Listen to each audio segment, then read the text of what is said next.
দ্বিতীয় শ্রেণীর সবাইকে স্বাগত একটি নতুন ভিডিওতে। আগের দিন আমরা কত অবধি করেছিলাম? 20 পাতা অবধি করেছিলাম তোমাদের বাংলা বইয়ে। আজকে কি করবো? 21 পাতা থেকে।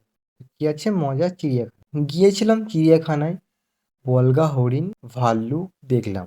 আর দেখলাম উল্টে পাল্টে লাফ দিচ্ছে হনুমান। তাহলে হনুমান কি করে উল্টো পাল্টে লাফ দিচ্ছে? পাশেই বোল্ডার দিয়ে ঘেরা গন্ডারের খাঁচা। উট পাখির গা যেন কলকাতার শাল, মানে শালের মতো তার গাটা আর কি, শরীরটা। এসব একেবারেই কল্পনা নয়, সত্যি সত্যি মজার অভিজ্ঞতা। বলেছে চলো ওপরে রঙিন অংশগুলিকে ভেঙে দিই। লয় গয়টা কিভাবে হয়েছে? লযুক্ত গ, লয় ডয় যোগ করে হয়ে যায় লয় ডয়। আর ল যুক্ত ক যোগ করে হয় লয় কয়। যুক্ত ল যোগ করে হয় লয় লয়। আর যুক্ত ট যোগ করে হয় লয় টয়। আর যুক্ত প যোগ করে হয় লয় কয়। বলছে এসো এরকমই নতুন কথা শিখি। যেমন শিল্প আছে, কল্ল আছে, পল্টন আছে, বিল্ব আছে, উল্লাস আছে, ল্যাংচা আছে, গুল্ম আছে, গুল্ম মানে ফুল ইত্যাদি। ঠিক আছে? বলেছে পাঠ পড়ে একটি বাক্যে উত্তর লিখি। চিড়িয়াখানায় হনুমান কিভাবে লাফ দিচ্ছে? তো চিড়িয়াখানায় হনুমান উল্টে পাল্টে লাফ দিচ্ছে। দুয়েরটা বলছে গন্ডারের কাছে কি দেখে? গন্ডারের কাছে বোল্লার দিয়ে ঘেরা। তিনি একটা উট পাখির গা কেমন? উট পাখির গা যেন কলকাতা শালের মতো। বাইশেরটা বলেছে মেঘের ঘন ঘটা। এখন শ্রাবণ মাস, পশ্চিমে ঘন কালো মেঘ যাবে। তাহলে শ্রাবণ মাসে দেখবে পশ্চিম দিকে ঘন কালো মেঘ যাবে। গোটা বিশ্ব নিথর নিষ্ঠুর, মানে একদম শান্ত। অবশ্যই ঝড় আসছে, তাহলে ঝড়ের আগে যেমন হয় আর কি, শান্ত হয়ে যায় চারিদিকটা। স্লথ পায়ে গরু হাঁটছে মাঠে। আজ আর আলোর দর্শন মিলবে না। তাহলে মেঘলা থাকলে আলো দেখা যায় না, সেটাই বলছে। বিকেল বেড়াতে যাওয়ার প্রশ্নই নেই, তাহলে বিকেলে বেড়াতে যাওয়ার কোনো প্রশ্নই নেই। চলো উপরে রঙিন অংশগুলোকে ভেঙে দেখি। বলেছে তালবস্যা যুক্ত র যোগ করে কি হয়? তালবস্যা হয় র ফলা। তালবস্যা যুক্ত ব যোগ করা হয় তালবস্যা হয় বয়। তালবস্যাযুক্ত দন্তন্য যোগ করে হয় তালবস্যায় দন্তন্যয়। তালবস্যাযুক্ত ল যোগ করে হয় তালবস্যায় লয়। আর তালবস্যাযুক্ত চ যোগ করে হয় তালবস্যায় চয়। হচ্ছে এসো এই একই রকমের নতুন কথা শিখি। যেমন আছে বর্ণা, দৃশ্য, নিশ্চয়, প্রশ্ন, শ্লাঘা, রশ্মি ইত্যাদি। তারপরে দেখো কি বলেছে।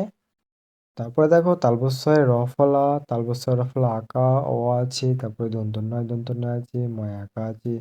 তালবস্যায় জ ফলা, তালবস্যায় চয় হস্তি, তালবস্যায় বয়ে, তালবস্যায় দন্তন্বয় বসিয়ে পাশাপাশি সব তৈরি করতে বলছে। ঠিক আছে? প্রথমেরটা কি হবে?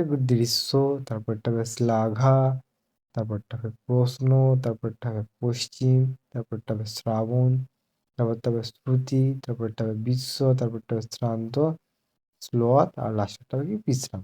ঠিক আছে? বলছে পাঠ পরে একটি বাক্যে উত্তর লিখি। কোথাকার ঘন কালো মেঘ জমে? তাহলে পশ্চিম আকাশের ঘন কালো। রেটটা কি বলেছে? বলেছে গরু কেমন করে হাঁটে? গরু স্লথ পায়ে হাঁটে। এটা বলেছে আজ আর কি মিলবে না? আজ আর আলোর দর্শন মিলবে না। 23 পাতাটা কি বলেছে? বলেছে জল থই থই।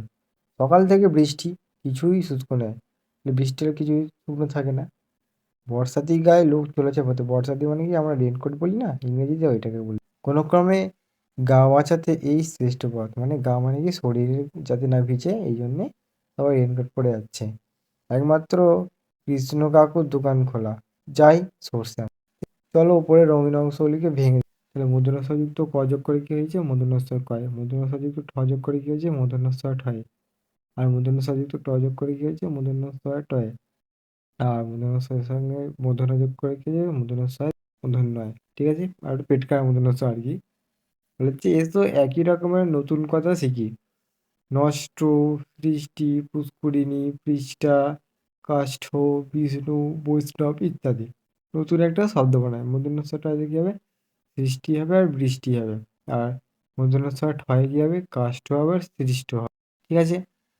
আর মূর্ধন্যস্বর আগে হবে আবিষ্কার হবে আর পুরস্কার হবে। মূর্ধন্যস্বর দন্তন্য কি হবে? জিষ্ণু হবে আর বিষ্ণু হবে। ঠিক আছে? পাঠটি পড়ে একটি বাক্যে উত্তর লিখি। বলেছে পথের লোক কি গায়ে দিয়ে চলেছে? তাহলে পথে লোক বর্ষি গায়ে চলেছে। কার দোকান খোলা? কৃষ্ণ কাকুর দোকান খোলা। কি আনতে যেতে হবে? সর্ষে আনতে হবে। ঠিক আছে? 24 দেখ, মানে 24 পাতার নাইতে নামি। নদীতে খুব স্রোত, আস্তে নামি। অস্থির হলে চলবে, মানে লাফালাফি আর কি। ইস্পাতের মতো শক্ত পাথরের পা রেখে স্নান সারতে হবে। তাহলে ইস্পাত মানে প্রচণ্ড শক্ত ইস্পাত, তাই জন্য ইস্পাতের মতো শক্ত পাথরে পা রেখে স্নান করতে হবে, যাতে না সটকে যায় বা চলে যায় স্রোতের সঙ্গে। এবারে চলো স্পর্শ করি ঠান্ডা নির্মল জল। এত স্বচ্ছ, স্বচ্ছ মানে পরিষ্কার। আর স্পষ্ট যে নিচে অবধি দেখা যায়, মানে আরো মানে কাচের মতো কি দেখা যাচ্ছে নিচেটা জলে। চলো ওপরে রঙিন অংশগুলোকে ভেঙে দেখি। তাহলে যুক্ত রজকগুলোকে দন্তস্বয় রফা, দন্তস্বযুক্ত তজকগুলোকে দন্তস্বয় তয়, দন্তস্বযুক্ত পজকগুলো দন্তস্বয় পয়, দন্তস্বযুক্ত থজকগুলোকে দন্তস্বয় থয়। আর দন্তস্বযুক্ত বজকগুলো দন্তস্বয়, দন্তস্বর সঙ্গে দন্তন্য যোগ করলে দন্তস্বয় এতেও এরকমই নতুন কথা শিখি। যেমন আছে অজস্র, স্থাপন, অস্পৃষ্ট, স্নাত, স্বপ্না, রহস্য ইত্যাদি। বলছে নিচে যুক্ত গুণগুলিকে শব্দের প্রথমেই, মাঝে এবং শেষে ব্যবহার করে অর্থপূর্ণ শব্দ বানায়। ঠিক আছে, যেমন নতুন শব্দগুলিকে ভেঙে বাক্য ব্যবহার করি। স্পষ্টত, নিষ্পাপ, স্রষ্টা, প্রস্তাব বলছি। এবার বলেছে নতুন শব্দগুলিকে বাক্যে ব্যবহার করি। তাহলে স্পষ্ট থেকে হবে আকাশ আজ স্পষ্টত নীল দেখাচ্ছে। নিষ্পাপ, নিষ্পাপ বাচ্চাটি হাসছে। স্রষ্টা, স্রষ্টা আমাদের এই সুন্দর পৃথিবী বানিয়েছেন। প্রস্তাব, শিক্ষক আমাদের একটি ভালো প্রস্তাব দিলেন। ঠিক আছে, দেখো কি বলেছে, বিকেলে না, এখন অপরাহ্ন বেলা, হ্রদের জলে স্রোত, জলে সূর্য অস্ত যায়। সারা আকাশ জুড়ে লাল বহিনী রকমারি ছুটি, বহি মানে লাল রঙ দেখা আহ্লাদের মন ভরে যায়। ঠিক আছে, মনটা ভরে যায় যখন সূর্য যখন ডোবে না, দেখবে খুব সুন্দর লাগে দৃশ্যটা। সেটা আর কি বলছে, অপরাহ্ন মানে কি, বেলাটা পড়ে গেছে আর কি অনেক। এখন সন্ধ্যার আহ্বান মনোমুগ্ধকর। তাহলে সন্ধ্যার আগে যে দৃশ্যটা হয় খুব সুন্দর লাগে, তাই সেটা বলছে মনোমুগ্ধ। তারপরে দেখো, চলো পরে রঙিন অংশগুলোকে বেঁকে নিতে হবে। হযুক্ত ল যোগ করলে কি হয়, হয় লয়। হযুক্ত দন্তন্য যোগ করলে হয়, হয় দন্ত লয়। হযুক্ত ব যোগ করলে কি হয়, হয়ে বয়। আর হযুক্ত র যোগ করলে কি হয়, হয় রফ। হযুক্ত মূর্ধন্য যুক্ত করলে হয়, হয় মূর্ধন্যয়। ঠিক আছে, এসো একই রকমের নতুন কথা শিখি।